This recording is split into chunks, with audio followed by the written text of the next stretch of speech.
కడప జిల్లా జమ్మలమడుగు 25 మందికి అస్వస్థతకు గురయ్యారు. ఇక కన్నెలూరు నేతాజీ నగర్ లో మురుగునీరు కలిసిన నీటిని తాగడంతో అస్వస్థతకు గురైనట్లుగా తెలుస్తోంది. ఇక బాధితులు జమ్మలమడుగు క్యాంబెల్ హాస్పిటల్లో చికిత్స పొందుతున్నారు. ఇక పట్టణంలోని ప్రభుత్వ అలాగే ప్రైవేట్ హాస్పిటల్స్ లో మరికొంతమందికి చికిత్స అందిస్తున్నారు. గత కొద్ది రోజులుగా కలుషిత నీరు వస్తున్నట్లుగా స్థానికులు తెలిపారు. అధికారులకు పలుమార్లు విన్నవించుకున్నా కూడా పట్టించుకోవడం లేదని బాధితులు ఆరోపించారు.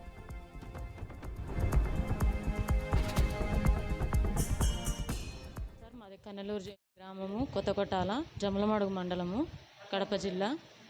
మా ఊర్లో నేతాజీ నగర్లో వాటర్ సరిగా లేక మేమందరం హాస్పిటల్ పాలైనాము. వాటర్ సరిగ్గా రావకపోవడం వల్ల విరేచనాలు, వాంతులు, దాంట్లోనే జ్వరాలు కూడా వచ్చినాయి సార్. మాకు ఇట్లా హాస్పిటల్లో చేరినా కానీ 4 రోజులు అవుతుంది సార్ నేను చేరి. వాంతులు, విరేచనాలు అయితే తగ్గలేదు. అలాంటి వాళ్ళు చాలామంది ఉన్నారు సార్. ఇదే హాస్పిటల్లో క్యాంబెల్ హాస్పిటల్లోనే 25 మంది ఉన్నారు సార్. ఆ నుంచి బయట గవర్నమెంట్ హాస్పిటల్లోనూ ఇంకా శంకర్ నర్సింగ్ హోమ్లోను అట్లా చాలామంది ఉన్నారు సార్. ఇదంతా వాటర్ ప్రాబ్లమే సార్, మాకు వేరే ఏం లేదు. వాటర్ వాసన వచ్చినాయి సార్, రొచ్చు వాసన వచ్చాయి, చాలా గలీజు వాసన వచ్చాయి, ఒక్కోసారి కలర్ మారి వచ్చాయి. ఏమో సార్, మేము ఇక్కడ వచ్చిన తర్వాత ఏమన్నారో ఏమో తెలియదు సార్. నేను స్పృహలో లేను సార్, 2 రోజులు స్పృహలో లేను. ఇదంతా ఇట్లా వాంతులు, విరేచనాలు కావడం వల్ల 2 రోజులు స్పృహలో లేను సార్. నేను ఐసీయూలో ఉన్నాను. ఐసీయూ నుంచి నిన్న వార్డుకి షిఫ్ట్ చేసినారు సార్. మాది కన్నెలూరు గ్రామము కొత్తకొట్టాల జమ్మలమడుగు మండలము కడప జిల్లా. మా ఊర్లో నేతాజీ నగర్లో వాటర్ సరిగా లేక మేమందరం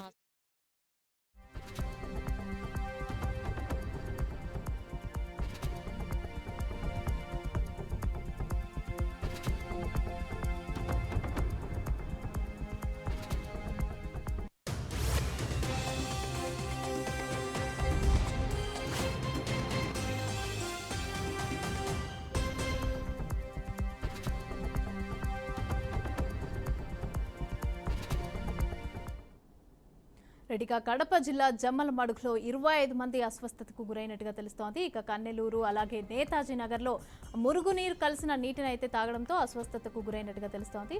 రెడ్డిగా దీనికి సంబంధించిన పూర్తి డీటెయిల్స్ అయితే మా ప్రతినిధి సురేంద్ర అందిస్తారు. సురేంద్ర. మమత, కడప జిల్లా పరిధిలో ఉన్నటువంటి జమ్మలమడుగు పట్టణంలో నేతాజీ నగర్ అలాగే కన్నెలూరు ఏరియాలో ఉన్నటువంటి కొంతమంది ఆ కాలువల నుంచి అలాగే మురుగునీటి 2 కలిసి రావడంతో ఒక్కసారిగా 25 మంది అస్వస్థకు గురయ్యారు. వీళ్ళందరూ కూడా ఒక ప్రైవేట్ హాస్పిటల్లో ప్రస్తుతానికి చికిత్స పొందుతున్నారు. వీళ్ళతో పాటు మరికొంతమంది అస్వస్థకు గురి కావడంతో వెంటనే ప్రభుత్వ ఆసుపత్రికి తీసుకొచ్చి వాళ్ళకు మెరుగైన చికిత్స అయితే అందిస్తా ఉన్నారు.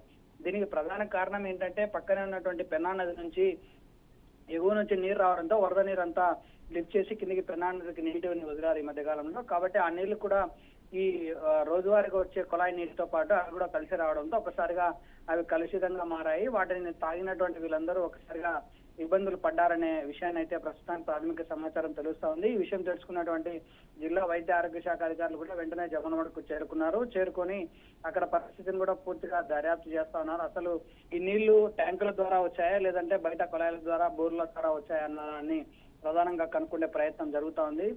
ఇక మీదట ఇలాంటి పరిస్థితి ఎవరికి అక్కడ రాకోకుండా దాన్ని పూర్తి స్థాయిలో శుద్ధి చేసే ప్రక్రియ కూడా ప్రారంభిస్తామని చెప్పి మున్సిపల్ అధికారులు కూడా చెప్పుకొస్తున్నారు. కాబట్టి ఈ విషయం వెంటనే కనుగొన్నటువంటి వాళ్ళందరినీ హాస్పిటల్లో చేర్చడంతో పాటు ఎవరిని కూడా అలాంటి జాగ్రత్తలు తీసుకోవాలని చెప్పి జిల్లా వైద్య ఆరోగ్య శాఖ అధికారులు అలాగే మున్సిపల్ అధికారులు కూడా సూచిస్తున్నటువంటి పరిస్థితి. మమత.